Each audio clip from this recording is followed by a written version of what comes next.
sejahtera Bapak Ibu Jemaat GKI Sangkrah Solo yang saya kasihi. Apa kabar Bapak Ibu sekalian? Sehat dalam penyertaan Tuhan dan selalu diberkati Tuhan, saya berharap. Hari ini tema kita adalah persembahan yang hidup. Tanggal 6 Desember 2023. Sebelum kita masuk dalam renungan pada hari ini, mari kita awali dalam doa terlebih dahulu. Mari kita berdoa. Bapa yang Maha Kasih, yang bertahta di kerajaan surga yang mulia, kami kembali menghadap hadirat-Mu Bapa pada hari ini. Kami sungguh mengucap syukur untuk berkat dan penyertaan Tuhan kepada kami dan seluruh kehidupan kami. Dan sebentar kami akan merenungkan firman-Mu. Kiranya Tuhan memimpin dan kirimkan Roh Kudus-Mu yang selalu menyertai kami, supaya kami dapat konsentrasi, tidak ada gangguan, dan dapat mengerti firman-Mu, dan dapat menjalankan firman-Mu dalam kehidupan kami. Dan jadikanlah hidup kami ini persembahan yang hidup di hadapan-Mu. Pimpinlah kami ya Allah, ya Roh Kudus. Terima kasih Bapa. Dalam nama Tuhan kami Yesus Kristus kami sudah berdoa. Amin. Mari kita baca terlebih dahulu ayatnya, yaitu Roma 12 ayat yang pertama. Mari kita buka Alkitab kita. Roma 12 ayat yang pertama.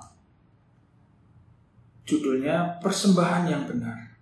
Karena itu saudara-saudara, demi kemurahan Allah, aku menasihatkan kamu supaya kamu mempersembahkan tubuhmu sebagai persembahan yang hidup, yang kudus, dan yang berkenan kepada Allah. Itu adalah ibadahmu yang sejati. Surat Paulus kepada jemaatnya di Roma, yaitu mengenai persembahan yang hidup. Bapak Ibu, saya rasa ayat ini, Roma 12 ayat 1 ini sudah sering kita baca dan kita mungkin sudah sering bahas. Tetapi di bulan Desember ini, bulan Natal ini, bulan-bulan mendekati Natal, saya berharap Bapak Ibu juga dapat mengulang kembali pengertian kita tentang persembahan kita pada Tuhan. Saya berikan contoh terlebih dahulu supaya ada gambaran ya Bapak Ibu. Contoh dalam kehidupan kita. Saya ambil contoh aja nama ya, kira-kira ada dua teman saya namanya Budi dan Joko. Ya. Yang sama-sama mereka bilang, saya cinta, saya sayang, saya suka dengan Diana, contoh gitu ya. Nah, suatu hari si Budi bilang melihat si Diana yang sedang pulang dari gereja, jalan kaki, dan itu posisi mendung, mau hujan, dan sedangkan mungkin rumahnya lumayan jauh juga. Maka di saat itu Joko juga lewat, yang tadinya juga bilang suka sama Diana, cinta sama Diana. Dua orang ini sama-sama suka dan sayang lah. Tapi di hari itu juga Budi yang menawarkan, mari Diana mau bareng aku atau tidak, nanti saya antar ke rumah. Tapi si Joko tidak, hanya diam, lihat, dan lewat. Akhirnya si Diana bareng naik motor bersama si Budi.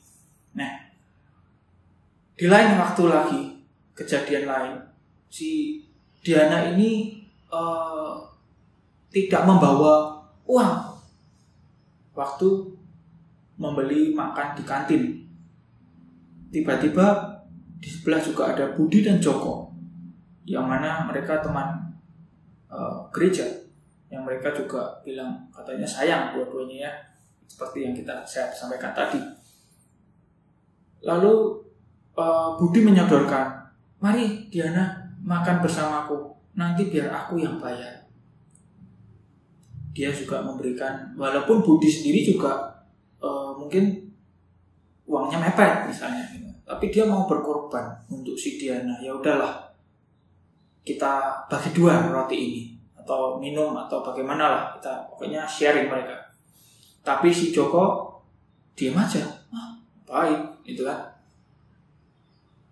Nah, dari dua kejadian itu masih ada kejadian yang ketiga. Ya, suatu hari si Diana sakit, Bapak Ibu, batuk pilek, dan tiba-tiba di hari Minggu kok tidak datang ke gereja. Nah, si Budi ini langsung inisiatif, telepon ataupun WA ya zaman sekarang ya. Bagaimana, apa kabar Diana, gitu kan. Dia menawarkan, oh ya nanti saya mampir ke rumahmu ya, saya ini bawain makanan, saya beliin obat. Ya, si Budi ini lakukan hal tersebut. Tapi si Joko cuman lihat, oh nggak ada si Diana, dia diem aja dan merasa seperti tidak ada yang terjadi. Nah, dari 3 kejadian ini, Bapak Ibu bisa menilai, ya, yang mana yang benar-benar sayang, yang mana yang benar-benar cinta kepada si Diana ini. Coba, Budi atau Joko?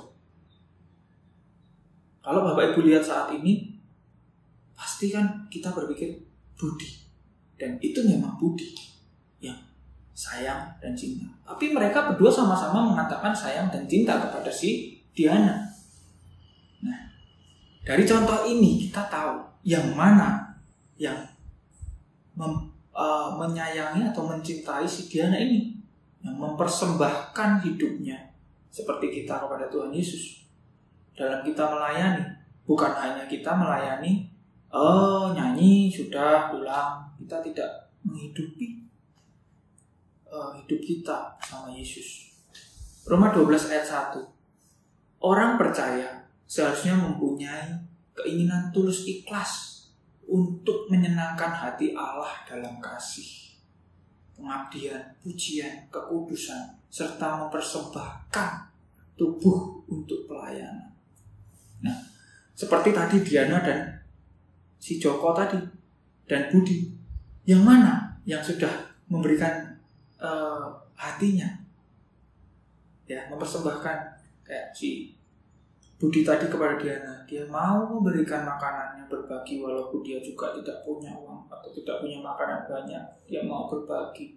Walaupun dia naik motor, ya mungkin harus ngantri Diana jauh, dia juga berkorban, mau mengajak Diana pulang bersamanya. Di saat Diana sakit, si Budi juga mau datang ke rumahnya, memberikan obat, memberikan makanan.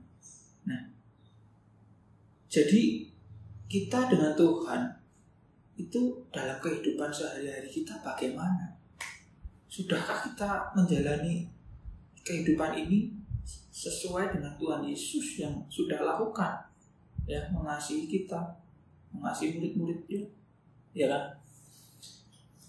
Keinginan terbesar kita seharusnya hidup kudus. Salah satu poinnya itu hidup kudus juga dan berkenan kepada Allah. Karena apa? Tuhan mau hidup kita itu kudus untuk persembahan yang harum kepadanya. Jadi bukan cuma nyanyi di gereja, tapi dalam kehidupan kita sehari-hari kita cuek seperti si Joko. Katanya sayang cinta kepada Diana, tapi kenyataannya dalam kehidupan dia tidak mau berkorban, dia tidak mau mengasihi dengan sungguh-sungguh, ya, menyayangi si Diana dengan membuktikan apa yang dia mau, gitu kan? Tidak mau melayani Diana. Nah, kita harus hidup bagi Allah, menyembah Dia, ya kan? Menaati Dia bersama dengan Dia, menentang dosa dan membela kebenaran, menolak dan membenci kejahatan, melakukan pekerjaan baik untuk orang lain, meniru Kristus, mengikut Dia, melayani Dia, hidup sesuai dengan Roh dan dipenuhi oleh Roh. Kita harus mempersembahkan tubuh kita kepada Allah seperti sudah mati kepada dosa, ya, dan sebagai rumah Roh Kudus. Nah, ini yang penting, mati kepada dosa hidup kita dan sebagai rumah Roh Kudus. Jadi hidup kita itu selalu dituntun dengan Roh Kudus. Kalau kita sudah benar-benar menyerahkan hidup kita kepada Tuhan. baca firman, melakukannya firman Tuhan seturut dengan kehendak Tuhan, otomatis Roh Kudus itu ada di hati kita, di pikiran kita, yang selalu mengingatkan kita, ayo nak, ya kan. Jadi nggak perlu kita memaksakan diri atau melakukan tindakan-tindakan yang mungkin menurut kita mempersembahkan tubuh, tapi semua itu harus kita sadari bahwa kita harus benar-benar memberikan yang terbaik dari hati dan pikiran kita, bukan cuma pelayanan di gereja, bukan cuma mengisi renungan seperti ini, tetapi atau bukan hanya mengikuti renungan atau doa-doa acara-acara gereja, tetapi kita juga harus, selain itu kita juga harus melakukannya dalam kehidupan kita.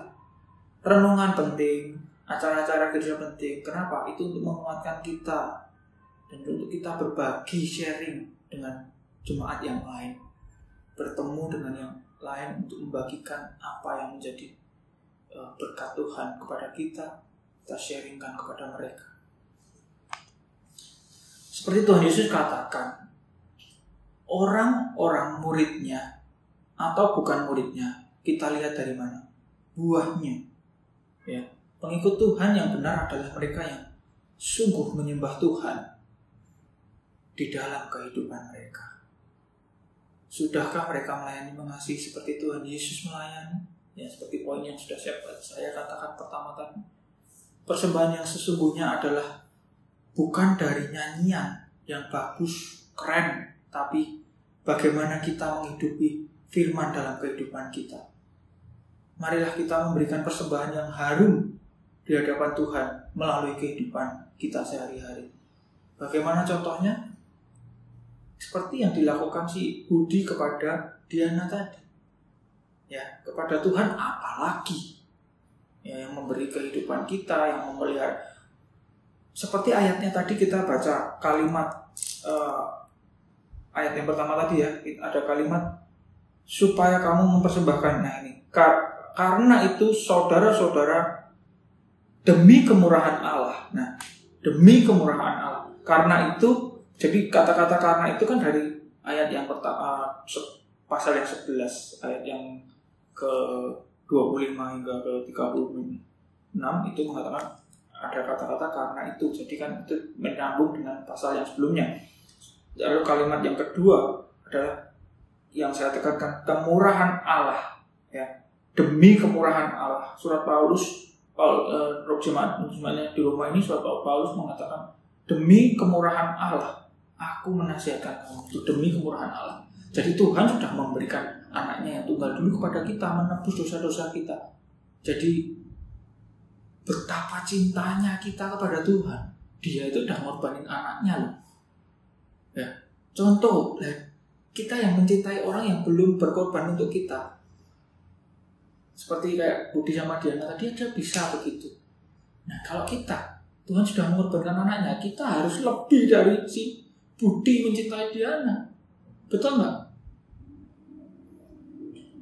Nah, persembahan yang hidup sesungguhnya adalah bagaimana kita menjalani hidup kita bersama Yesus dalam keseharian kita.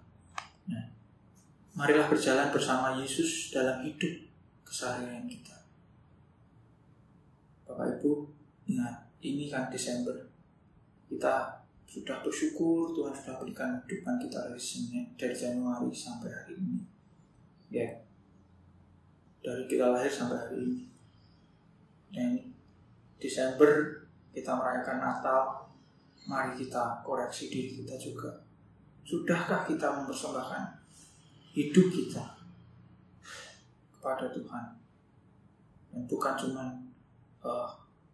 ngomong atau bukan cuma janji, tapi benar-benar hidup bersama Yesus dalam keseharian kehidupan kita. Terima kasih. Semoga renungan ini dapat menjadi berkat untuk Bapak Ibu sekalian, jemaat GKI Sangkraso. Terima kasih. Mari kita berdoa. Bapa yang baik, terima kasih Tuhan Engkau telah pimpin kami dalam renungan pada hari ini.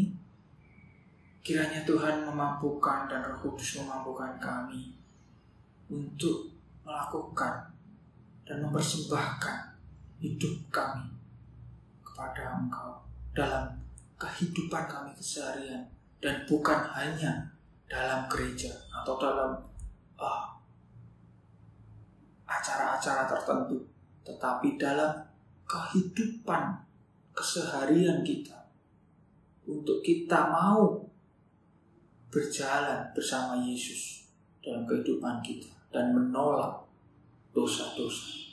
Roh Kudus singgah dan menetaplah dalam hati dan pikiran kami semua. Mampukan kami ya Tuhan menjalani kehidupan ini dengan penuh ucapan syukur, karena Engkau telah memberikan kemurahan-Mu terlebih dahulu kepada kami semua, menebus dosa kami dengan mengorbankan Putra-Mu yang tunggal, Tuhan kami Yesus Kristus. Terima kasih Bapa. Di dalam nama Tuhan kami Yesus Kristus kami sudah berdoa dan bersyukur. Amin. Terima kasih Bapak Ibu. Salam sejahtera. Semoga renungan ini menjadi berkat bagi Bapak Ibu sekalian. Amin.